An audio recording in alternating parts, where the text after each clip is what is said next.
Welcome back to my YouTube channel. Make sure to like and subscribe to the channel for more interesting stories like these. Now, let's get into today's story video. My ex-wife dropped back into my life after 6 years. My ex and I met in college and were passionately in love for 4 years. After graduating in 2010, I married. I discovered her in a year-long romance with a colleague in 2013. I was devastated. She said they loved one another, were soulmates, didn't intend to harm anybody, and so on. Only 3 months later, we divorced. I was devastated. Worst period of my life. I was in mourning for nearly a year. They got married, according to what I've heard. I grew tired of being sad one day, so I let go of her totally in my heart, got off my buttocks, and actually went on. I'm a programmer by trade, and I opted to work as a pre-sale solutions consultant for one of the world's largest software businesses. The job has been amazing. I've gone all around the globe, every continent as well as all of the main cities. Life has been an incredible trip. I never dated seriously or were married. I'm not against casual dating and have dated gorgeous ladies from all around the world. After my marital experience, I determined that wasn't my route and have been content ever since. Sometimes lonely, particularly around the holidays, but mostly content. I'd had enough of traveling for a time, so I moved positions and am now stationed in a big city in the United States. On a Saturday morning, I'm sitting at a restaurant having breakfast and reading the news, Facebook, Reddit, and so on, when someone asks, my name? Oh my goodness. The voice sounded like one of my female coworkers, so I glanced up to say hello, and my mouth fell. It's my ex-wife calling. I'm almost 2,000 miles away from our former hometown, haven't seen her in nearly 6 years, yet she's still there. I was taken aback. All I could say was hello. I hate to admit it, but she was stunning. She complimented me on my appearance. She inquired if I was busy and said that she didn't want to disturb me, but would want to speak with me. Sure, I replied. We ended up conversing for more than 2 hours and continued for a couple more hours when we went for a stroll in a nearby park. We were making small conversation about common friends and my trip adventures from over the world, except for the elephant in the room. She eventually asks whether I've remarried at any time. No, I answered, once was enough. That appeared to make her unhappy. We walked for almost a minute in silence before she began. I have to express that I'm really sorry for what I did to you. You didn't earn it. It was terrifying and has been with me ever since. There was nothing wrong with you. I stated you married someone else after falling in love with them. That was something I couldn't stop you from doing. I wanted you to be content. Then I said, are you content? Ha. She said, one of those joking chuckles. Her informed me that the OM and she argued all the time, and that he ended up cheating on her and left her 2 years into their marriage. I apologized for what had occurred to you. I understand how much that may hurt. She said that she was aware. When her heart was crushed, all she could think about was how she had done the same thing to me, which pained her. She claims she was depressed for about a year, participated in self-destructive conduct, and then went to counseling to find out why she was so messed up. She claimed that was incredibly beneficial, and she eventually grew up a few years ago and now takes herself responsibility for her own behavior. She ended up coming to this city because she had a favorite aunt who lives there, and following her second divorce before the age of 30, she wanted to make major changes in her life. The modifications were evident. She is unquestionably more mature. We said our goodbyes since I needed to get ready for an evening with friends.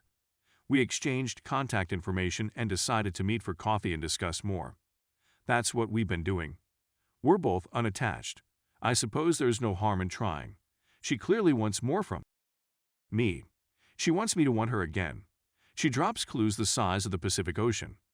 I have to confess that she still has that something special that makes my heart skip a beat. Something I can't put into words. Something I hadn't discovered in anybody else since she. I suppose it's just chemistry between us. To be honest, I'd want to be more than just buddies. I want to hug and kiss her. She wants it as well, but I've made no steps as of yet. What's holding me back? Fear. I'm terrified I'll get injured again. If she had been a casual girlfriend who had dumped me, I would have shrugged it off and gone on. She wasn't, though. She was my wife and my life's love. I used to fantasize about her reappearing in my life. So there it is, and I'm terrified. I'm not sure I'll be able to offer her that much of myself again. I'm much more guarded of my heart these days. We've both matured a lot, and the past feels a century ago. I'd be head over heels in love with her if she wasn't who she is. I'm torn between pursuing love with her again and letting the past go. It may seem corny, but it had to be her. It had to be her out of everyone I might have met here. Update. I've had several requests for an update.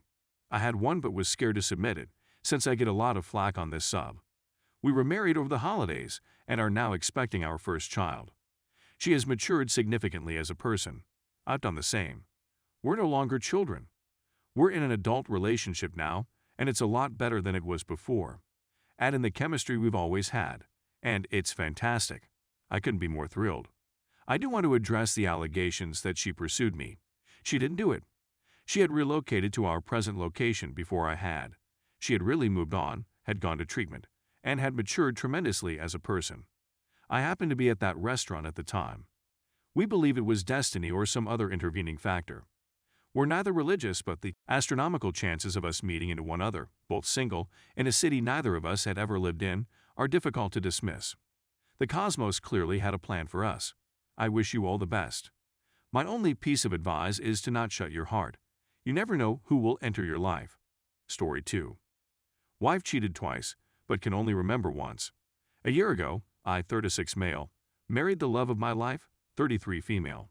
We've been together for almost 10 years and have lately decided to start having children. However, after some trial and error, we decided to postpone until after New Year's, December celebrations. This is exactly what happened to me. We both leave early and reach home at the same moment by coincidence. We decide to go on a trek before supper since it's pleasant and early in the day. But a shower would be good first. She had a shower first, and when I got out of the shower, she was still nude in bed. We had passionate and enjoyable and didn't even make the run because of pillow conversation. We'd eat supper and then snuggle on the sofa with a blanket close to one another. She is a huge lover of various TV series that I dislike, so I'm sitting with a laptop and Netflix open at the same time. She is texting her buddies while watching TV. We're always like this, but after a nice afternoon, we're sitting particularly close to one another. She is unaware, however, that now that my episode is over, I can readily view her smartphone screen and see what she is typing. I saw my name in her messages, as well as the phrase, "she is feeling so bad." I can't recall the first time, she says, but the second time was my fault. I received some information, but I'm not sure what's going on, but something isn't correct. At the same moment as she locks her phone, I shut my laptop. She freezes like a deer caught in headlights. I ask her if she has anything to say to me. No way. What if anything happened? If she realized I was listening in on her phone call because we are seated next to one another. No. Could you at least make up a lie? No. No. No. I stood up and exited the room. Normally, she would object to it in an argument, but she didn't even move. She hasn't phoned or texted me after a 15-minute stroll and 3 cigarettes, so I know the *T is genuine. This is very out of character for her. As I go back home, she greets me with a grin. I go back to the kitchen, get another bottle of whiskey from the red bottle she was drinking and return. She raises her wine glass, and I pour a good, excellent glass of wine, followed by a good drink of whiskey. The glimmer of hope in her eyes fades as she realizes I actually do know. She narrated the whole tale. The first occasion was when we had a party at our house, and I had to leave due to a family emergency and stay overnight. There was a new odd buddy who remained late, even after everyone else had gone home. She was hammered and said she couldn't remember anything other than what happened. The second time was the following Tuesday night.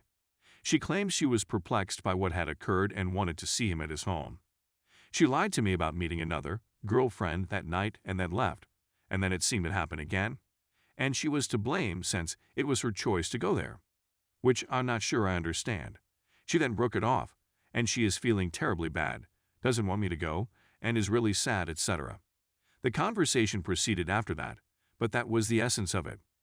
We spent the night apart, and I requested her to find another place to stay while I thought, which she did this morning as I write this. I apologize for the wall of words for anybody who is still reading this. This is probably just some therapeutic writing for me. You may do anything you want with it. I just needed to get it off my chest. I'm going to take my time deciding what to do, and then see where it goes from there.